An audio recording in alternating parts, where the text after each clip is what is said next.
This week in league, Callan Ponga unlocks the mysteries of time travel, single-handedly dragging the Newcastle Knights back to 2016. Carl Lawton plays matchmaker, trying to set up Cam Murray with Alex McKinnon's ex. Wayne Bennett to start his son in the halves for the Dolphins, stating it can't be worse than what's happening at Parramatta.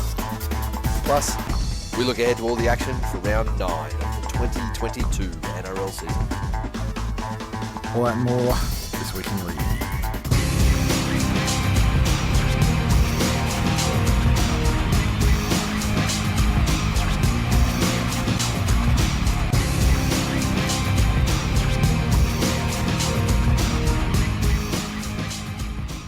Welcome to episode 460 of This Week in League. I'm Nate. And I'm Jay. And I'm Glenn. How we going, fellas? Fucking awesome. Great. You're still grumpy, Glenn. Like it's you're so happy and happy-go-lucky away from the episodes. Second we hit record, you become a little grumpy. Am I really though, Nathan? Yeah. You look like you've had it. I delivered you some less than stellar news on the telephone today, and you fucking took it in stride. Yeah, I'm used to dealing with incompetence. It's all good. I'll just fucking deal with it and get on with it. Oh, God. Last round obviously has Glennie feeling a certain way. So now we move ahead. I don't know. To round 9. I'm concerned with the lack of eye contact on this fucking Skype call. Yeah, same. It is disturbing. You know? Oh, there we go. Now he's back. Go fuck yourselves. Look at each other. We can see your phone reflection in your glasses, you rude fuck. Yeah, I'm trying to fucking do something while you guys talk shit. He's swiping right constantly. Oh. Stop swiping right. Like he's swiping and just mouthing. You'll be done. You'll be done. So good. Look, I don't know if there's any news articles you guys want to talk about, but there was one that just came out this afternoon, and we don't even need to worry about the substance of it yet because it's just an idea and a concept to talk about. But PNG have launched their bid to become the NRL's 18th team. So they want to become the 18th team in the next broadcast cycle. They've received the backing of the Prime Minister. And they put their hand up. They want the license for team number 18. And I guess the broadcast agreement is ending after the 2027 season. But I think that they've said that they believe that they're ready to go with the team from 2025 onwards. And they'd like to be in there by 2030. Fuck. Okay. Thoughts? Fair plan. I'm all for it. There would have to be some things sorted out. The first thing that came to my mind is how would this be the same or any different from any other industry I know that has people that work in PNG? Yep. And for the most part, PNG is a lovely place full of the most amazing people who would treat rugby league players the way cricketers are treated in India. Yes. You know, would be genuine, bona fide rock stars in that nation.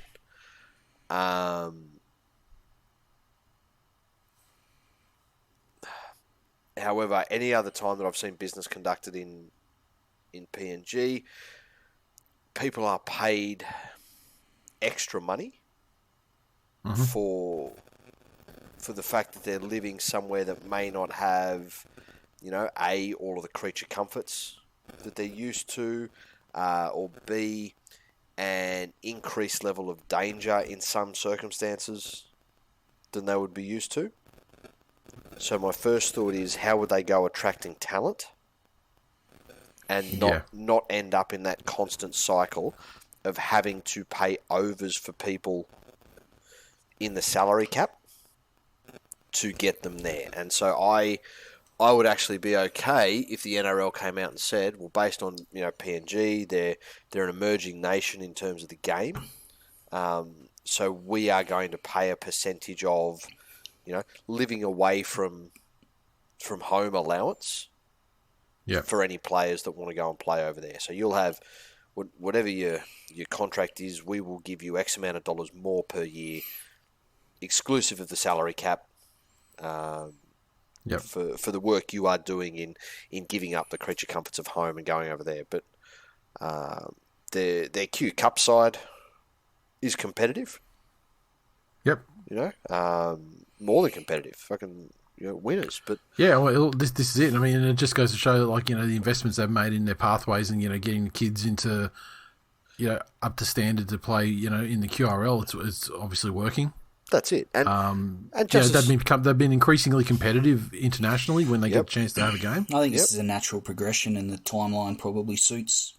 I think there's a hell of a lot of untapped talent there that would benefit from NRL level pathways and development through to a local team for the kids to aspire to. And I agree with your point, Jay, about managing some of the elements that doing any sort of business in PNG can bring more often than not. But I'm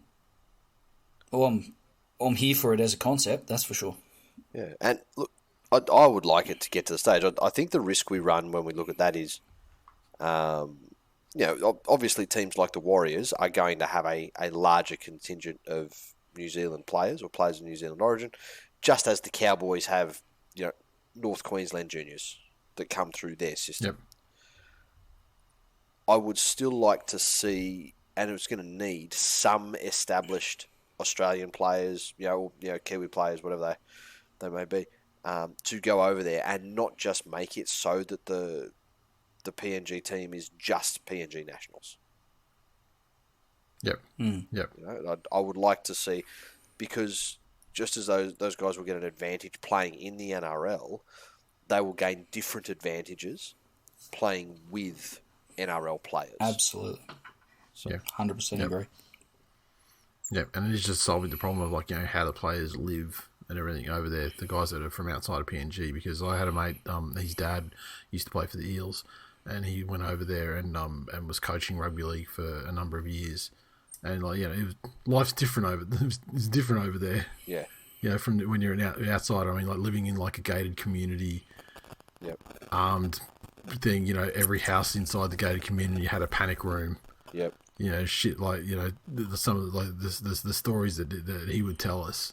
Yeah. About just the day-to-day. Helicoptered in from the airport. All this. This sort of stuff.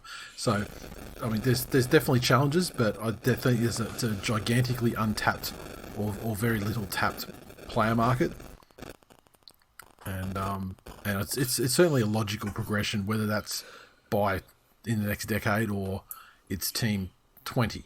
Yeah, that's it. Definitely of expansion. That does also give more credence. I would still love to see a first tier and a second tier competition.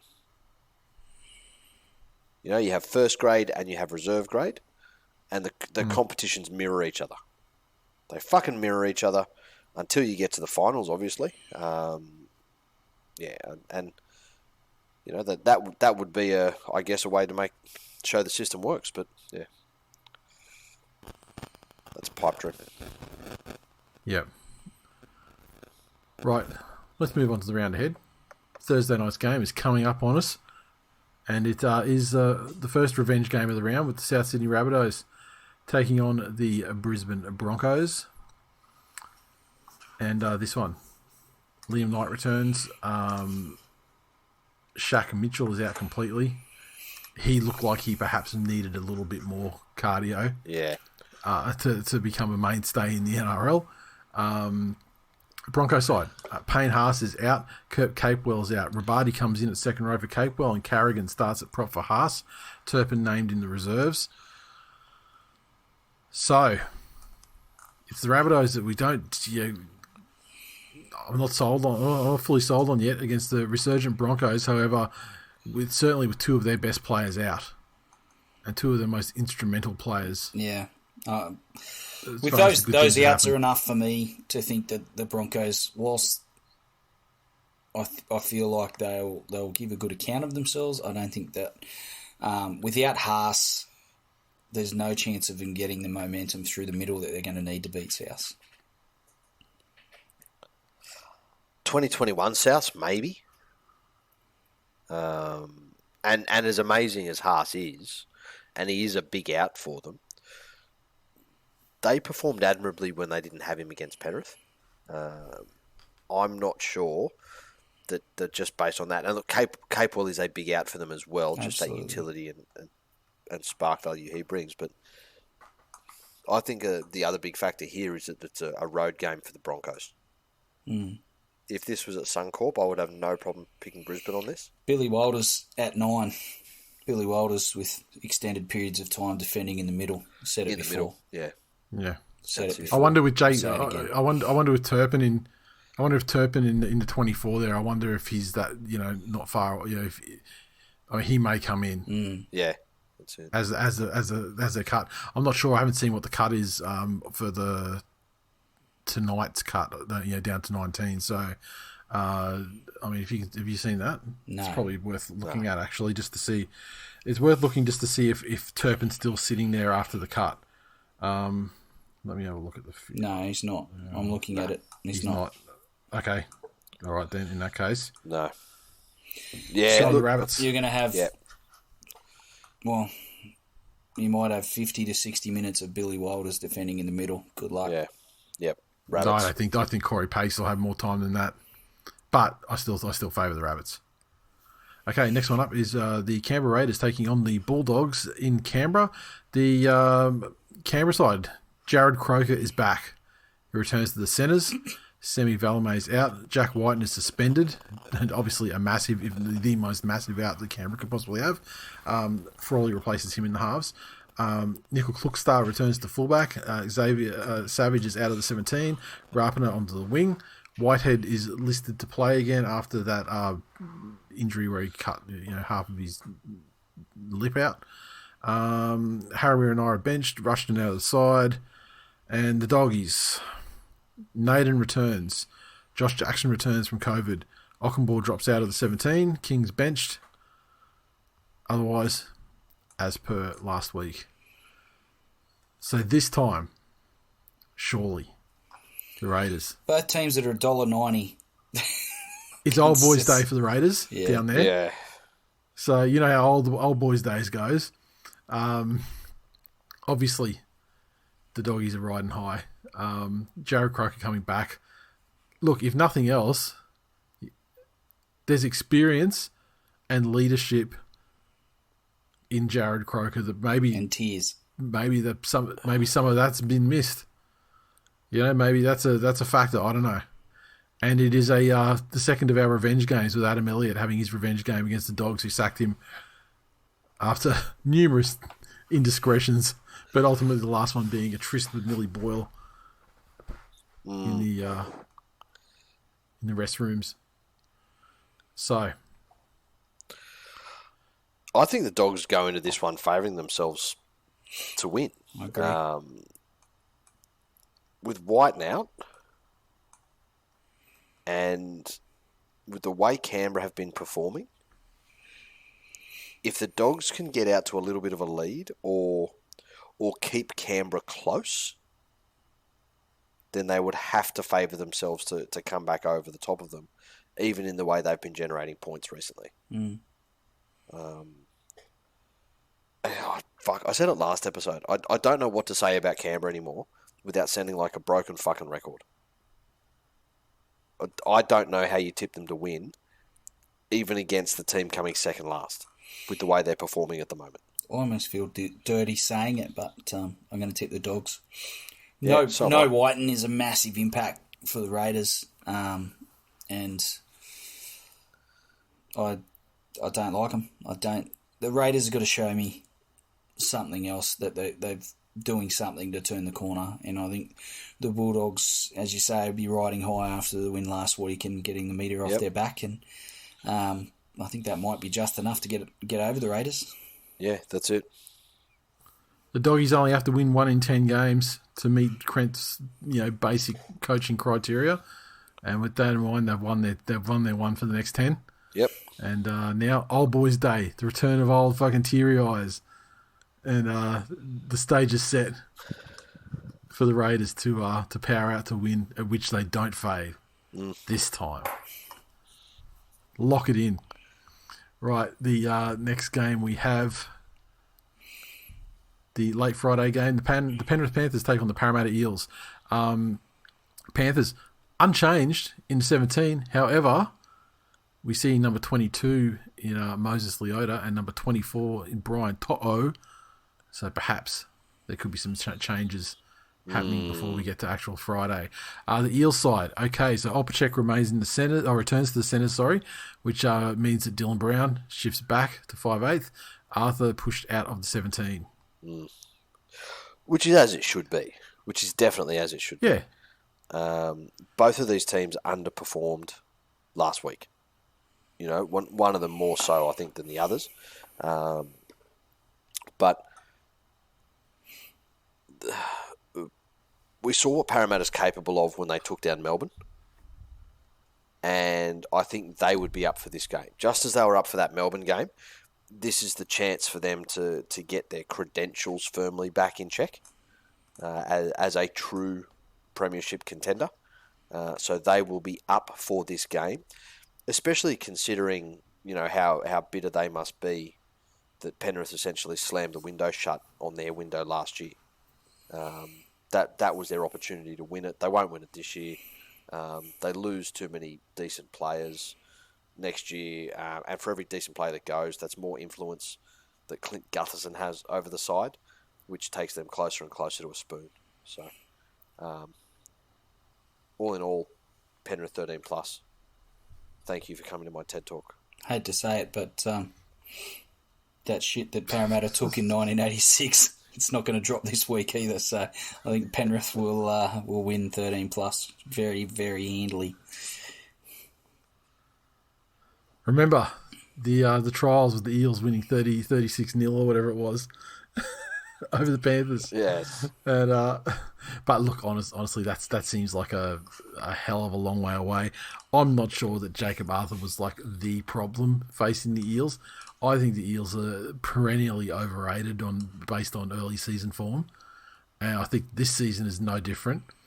And I expect the Panthers to run a train on them. I mean, they'd be without wins over top sides if it wasn't for like Ray Stone fucking heroics. Yeah. Busting his ACL or whatever, score an extra point. It's... Yeah, I think the Eels are overrated. This is not something unique to this year. It happens every year after fantastic starts. Yep. And this is going to be a reality check where the Panthers just show them just how far they are away. Yep. Next, Saturday afternoon at 4 Pines Park, Brookvale, Mighty Manly Seagulls take on Glennie's West Tigers. The Manly side. There have been some injuries. There have been some changes. Big in, number 1, Tom Trbojevic. He has somehow, I don't know how, but he has reclaimed his fullback spot over the former fullback in the comp, Ruben Garrick. I thought he might have to have a week at Blacktown before he came back in, but they rushed him into the side. Crueling Garrick's significant play for the New South Wales number 1 jersey. I can't even fucking say it with a straight face. Tommy Turbo is the premier. Tommy Turbo is the premier New South Wales centre, and he plays his club football at fullback. And so will Ruben Garrick become the premier representative fullback, playing his club football on the wing. An injury to Jason Saab has finally affected the final piece of the regime change that I was hoping in the early parts of the season, with Christian Tuipulotu taking his wing spot. Garrett goes back to his spot, and Tolu Kola in the centres as we loved last week and the second half of the week before. The other centre spot, Ben Trbojevic. So this time we're getting, for the first time ever, 3 turbos starting a game together. So that's a nice little thing for the family there. And it's not the elsewhere, first. though, isn't there that thing though that whenever you have 3 on the field, you lose? It was. I think Ben was on the bench, or he was like 18th in the game or live. But whenever the 3 of them have played the same game, you lose. Yeah, like historically speaking, the optimal amount of turbos on the field at any given time is 2. Yeah. So and given that Jake is an 80-minute player, I mean, it's not like there's going to be substitutes that keep periods of the game with 2 players on the field, but they're going to have to learn to play with 3. In other ends, a big one for his revenge game, another revenge game. Josh Aloye is back in the side. Let's hope he stays there, and Homoli's back from suspension. So Marty Tapau very up welcome front. ins. Whew. Yeah, Marty Tapau up front probably will be changed to the bench before the game starts, I would imagine, and they might throw fucking garlic sauce on to start the revenge game off. But West Tigers, okay. So Nofaluma concussed, he's out. Luciano Leilua out with an ankle. I thought it was a hammy, ankle injury. So Kenny Mamalo returns to man the toll booth on the Nofa Highway, and Leilua is replaced by Seyfarth. Simpkin is back, replacing Jacob Little at hooker. Jockey Madden, Glennie's mate, drops to the reserves, and so Stefano returns, and Tyrone Peachy. This team selection list is truly the battle of giving and taking away. Stefano's oh in. My God. Peachy also in. Fuck. Yeah, and then and you go, oh, fucking Luciano's out. He's a big meter eater, damaging runner for him. It's damn, Noffa's out too though. Yeah. Look, this has a statement game written all over it. I agree with you, and I feel like the West Tigers will make the statement that they are ready. Absolutely spoon bound. ready to continue their climb up the ladder that took a slight blip on the radar last weekend at the hands of the Dragons. But I feel like when you say continue, you act like they the didn't. true they didn't revenge fall game off the is base that station of last Jackson Hastings, who will lead the Tigers to a victory for the ages, and I think we can all agree on that. Let's move on. Jesus Christ! Did you see the media about it this week? That it's not a revenge game for Jackson Hastings this week. His revenge game comes when they face the Bulldogs, because he's cool with Manly. The problem he has is with Trent. Oh, really? Trent is the one. Trent's the person he has the problem with, not Manly. Okay. Was there a story on it? Yeah. It was basically him and Daly have chatted, and they're fine, and the only person that he's never spoken to again is Trent. Okay. Him and Daly were cool before he went to England, but it gives a little bit more insight into that whole situation. Do you know how what fucking it sounds like? Desperate that cunt would be to have any friends at all? What it was, Friends. I think it was more like the senior players were given Hastings the rookie fucking treatment, like hazing, and because back then he was an immature shit cunt that was getting fucking booted out of club after club because of the way he behaved. I just think he just couldn't handle it, and he's done a lot of growing up. He's going to have 162 touches this week, I think. He's going to be in dummy half and pass it. Yeah, and unfortunately, they're all going to come to fucking naught. And I look forward to the impact of Tyrone Peachy. Yes, as we all do, greatly. And now, how do you feel with Simpkin v Little? They're different nines. I feel like in this particular game, he probably would have benefited from Little's speed around the ruck. But I would say Simpkin gives the more consistent service, and that is a point of conjecture because you have Tigers fans in either camp that say one's better than the other. But Little's biggest advantage two biggest advantages is that he's probably a more consistent defender, and he has more speed around the ruck than Simpkin. But I think Simpkin's ceiling is higher, and I think he's only going to realise that by playing more first grade. So I'm happy to do this there. All right, so we're agreed. Manly Tigers 13 plus. Gotcha. The Roosters take on the Titans in Mackay, and the home of where the Roosters got fucking pumped by Manly in the finals last year. The Roosters side this week welcomes the return of Tupou and Momirovski. And quite frankly, even Tupou might have got him over the line. They could have just started throwing kicks at him. Yeah, that's it. And especially like versus Ockenbaugh. And that was probably the difference between the Roosters winning 13 plus and losing as they did. Kieran's out of the 24. Kevin Nagama's dropped to the reserves. Yep. Titan side. Okay, so Dave Fafita's injured with his knee injury, so he's going to miss several weeks. So he's replaced by McIntyre. And that's it. We're still going with Brimson at fullback. Yes. And Will Smith at 6. Yeah, I don't know about that. And unfortunately, this game should have all the hallmarks of, the Dogs going up against Canberra and considering themselves favourites. Based on performance, the Titans should be going into this game going, fuck, we can take these guys. I don't see it happening, even based on how poor the Roosters' performance was last week. I don't see it happening. I don't think that the Titans forwards yet, they want to get into some niggle and some grit and grind in the middle, and that's not how the game's played these days. I don't think they're that ruthless like Melbourne Storm pack, which is just, we don't actually care about the opposition. We're just going to get in there and steamroll you, and it's going to be relentless every set. And I think that's what they would have to do to get in.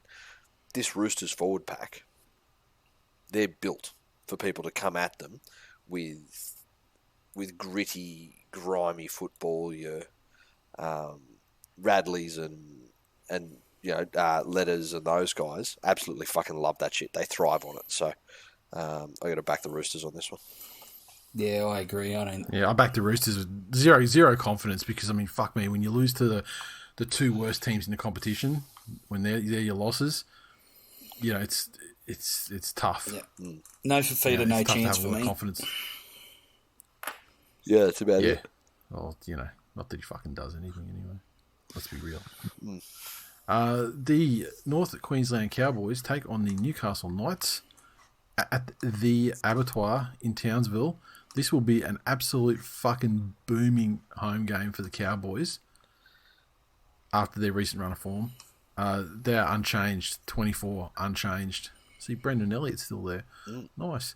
The Knights side, though. AOB. He's been forced to make changes, and he's swinging the axe. Clune is out with a knee injury.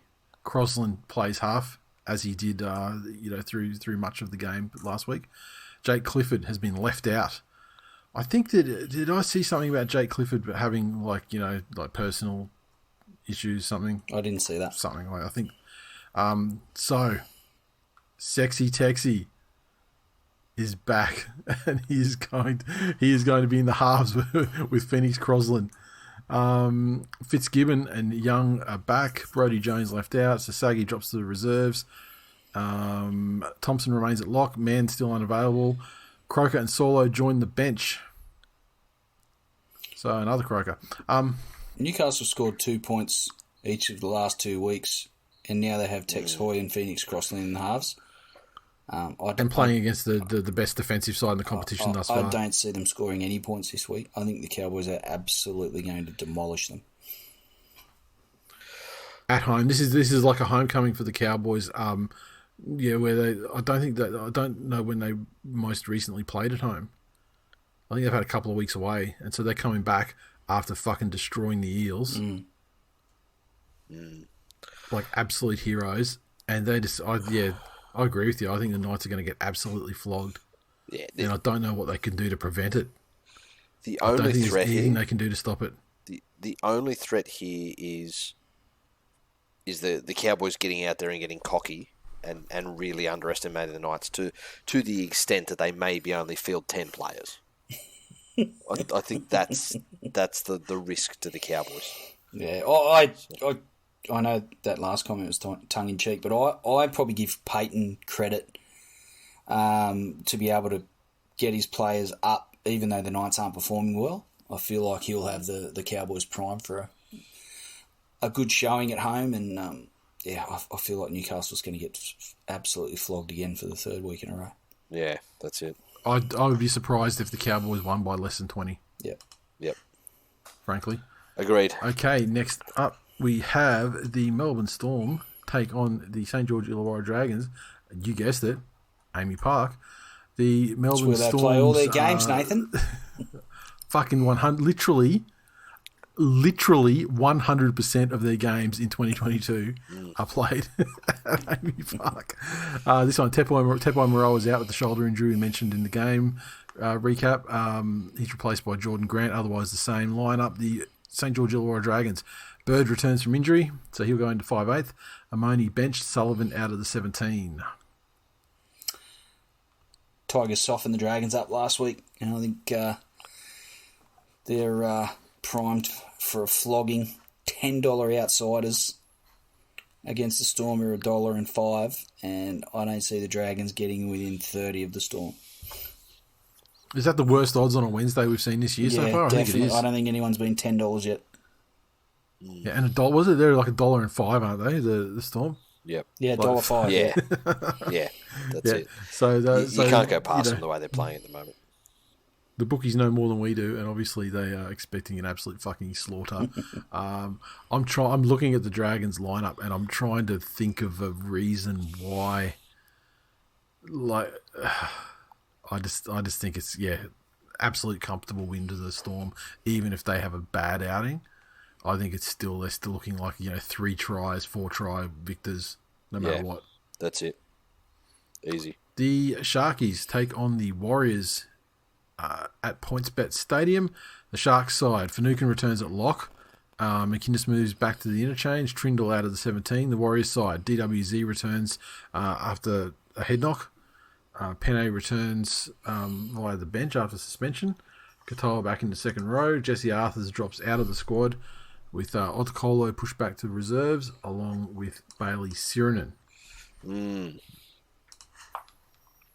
Revenge game. Another one. Yes, Sean Johnson. Yes. I think this is tougher to pick than some people might think. I actually give the Warriors a big show. I think athletically... I don't know, man. I think athletically, the Sharks have them. The Sharks have their measure just in pure physical talent. So I'm going to tip the Sharks in this one. Look, Finucane being back for the Sharks it probably fixes some of the issues they might have had through the forwards, holding things together. Wade Graham playing his second game of the season off the bench. Nico Hines had not a shocker last week, but it was his worst game of the season. Yep. And just through all the media and everything, it seems like he took it, kind of personally and accepted all the responsibility. Sort of carried that all himself. So, I expect a bounce back from him as well. Yeah. Sharkies traditionally have beaten the Warriors a lot over historically, and I don't put a ton of stock in that, but I think the Sharkies have got it covered. Maybe not 13 plus, but I think they'll Sharkies by 10. So that's it. I'm gonna go the Warriors in a tight one. There you go. The underdogs. Dare to dream, Glennie. Dare to dream. How good. So that's it. That is round 9. Legit done. It is legit done. Is there I'm anything else done. you guys want to chat about before we get? It's done. It's done. Oh yes, I was saying that story. Yeah, the story that I was telling at the start of last episode. So, go to pick the kids up today. Yes. Go pick Killer up, and he's not upset, but he's not happy, and I'm like, oh, okay. And today we had to go into the city tonight because S was getting an award from CPA, and in a city hall. And so, it was, we were doing that, straight after school, sort of get changed and go into the city for this thing. Yep. And he wasn't quite right. And I was like, oh, what the fuck? He's like, oh, I've got a detention tomorrow at lunchtime. And I'm like, oh, I was like, okay, yeah. What happened? He said, oh, Luke, pushed his chair back into my chair and it hit me in the mouth, and so I punched him. And I'm like, so he's just fucking swung on someone. I'm like, and I could see he's been building up to it. Just like he's tired and whatever. It's just like the stress of whatever. It's been building up, and then this cunt copped it. So, and then he tells me that this kid he's just a kid he went to primary school with as well. So he knows him well. They've been friends for a long time. And so this kid's been like sort of. It sounds like he's been like poking at him for a couple of weeks now, and then the dam just broke. Yeah. And but I mean, and it was lucky that was the case, because like the teacher, from what I heard she's just kind of gonna look like normally, like throwing a punch like at this school is like instant suspension for both kids. Like, and but she said, look, we understand that this is the age and the things happening with the age and all of that sort of thing. It's just caveman brain can kick in, and they're both fine. So they've got a lunchtime detention tomorrow to fucking punch on again. Yeah, and see, my official line has to be like, you just don't fucking You do not punch. I said, look, I've outlaid to you since like grade 2 what the fucking protocols are here. Yep. If a kid's like bullying you in any way, physical or whatever, you go and take it up with the teacher. Give them the opportunity to sort it out. Next time, it happens again. You take it up with the teacher. Give them the opportunity to sort it out. Third time, the school has had their chances to fucking rectify the issue. Yeah. And then particularly if they're like physically doing stuff, like if they're trying to punch you or whatever, fucking knock them out. I don't care. The school suspend you, or what? I don't fucking care. You're not going to hear a shit from me. Yeah. Because they've had ample opportunity to rectify the situation. Yep. And they've refused to do it. That's it. And you can't fucking just keep taking it forever. But I said, so this one today, I'm just like, oh mate, you just can't, like, you didn't follow the fucking rules.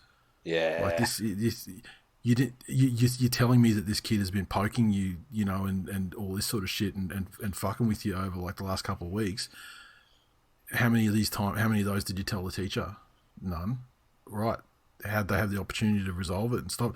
What happens if you tell them the first time? Perhaps they, it's done at that point. So you got to tell them, because then if something happens like today, you go back over the history of the whole fucking scenario, looking at it from an aerial view, and you can see that there's 5 instances where, exactly, and then you've got like a bit of an audit trail there where they can say, okay, we failed to fucking, properly deal with this when we were given the opportunity. So, fucking how good parenting advice to finish the episode off. Love it. Yeah, exactly. I mean, you normally have to fucking pay Patreon to get that sort of gold. So, summing up this episode. Cowboys are great. Fuck you, Luke. Yeah. Exactly. Fucking Luke. Imagine that. Imagine being pregnant with somebody for fucking 9 months, growing that child in your body, right? Going through the fucking agony of labour, and then going, I'll name him Luke. The fuck were you thinking? Stupid woman. Luke fucking copping it on May the 4th as well. Does he look like a fucking delightful? Yeah, he looks like he's a little guy. Like he'd be like Alfie, just a fucking germ. I do fucking like love. There you go. There's another one. He does look like Luke Brooks, a little germ that you just want to punch. How the fuck did it take you so long to cotton on? Why would you want to punch Luke Brooks? It's fucking delightful. Why wouldn't I, though? Why wouldn't I? It's just misunderstood. I'll answer your question with a question, Gleddy. Oh, God. But yeah, so... I do love... Mine's at the age now where I can't quite tell if he says unintentionally hilarious things or if he's actually fucking planned it. Yeah. But sometimes he says things and it just fucking gets me. Like he was number 1 in his class for they're on levels for reading. Like you go up in levels, and that's a big fucking thing that he has to up in levels. And they go those readers, those ones that Yeah. goes from like 1 to 30 or whatever. 30's the highest. Something That's like it. that, I think. Yeah. And this kid at his school started beating him. And he was fucking filthy about it. He was absolutely fucking filthy. He's like, oh, this kid, and I know the kid, and he's a fucking the sweetest little thing you'll ever meet. But he's cross-eyed, right? Right. And he's sitting in the back of the car, and I'm driving along, and he goes, "It's not fair. He can read 2 books at once." That's got to be accidentally hilarious. It's got to be. That's it. I don't Consider the know. genetics, Nathan. Yeah. Consider the fucking genetics. That's all I have to say. Yeah, so I can't wait. Because, the conversations I have with him are going to be very different. Yours are, go 3 times before you punch someone. Mine is, understand that line. On this side, you're not punched. On this side, you are.